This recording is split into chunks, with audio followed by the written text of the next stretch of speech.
Welcome to Burlap Teachers. Enjoy the video. You start by gathering what matters: credentials, the resource name, and the cluster context. Once you have administrator access, open Failover Cluster Manager and note the exact resource and node. Make sure to export the cluster configuration and copy recent system and failover cluster logs for the time frame when the fault occurred. While you're collecting logs, verify no pending updates or reboots are blocking resource transitions, because those often mask the true state. Now you diagnose by comparing live states. Run the PowerShell commands to list resource, group, and node status, and then contrast desired state with current state. You're looking for mismatches, hung transitions, or lingering dependency locks.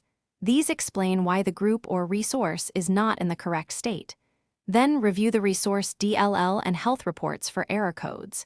If a resource times out repeatedly, increase the timeout or isolate that resource to prevent group-wide failovers while you continue troubleshooting. Finish by applying corrective actions, starting with a controlled offline then online of the resource, or by failing the group to a healthy node when possible. You might replace a corrupt resource DLL, repair dependency ordering, or install a hotfix and reboot the affected node. Do this in maintenance windows.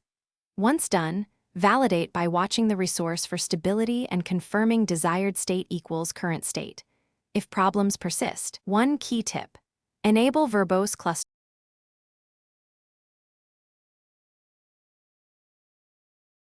Thanks for watching. Consider subscribing if this video helped you.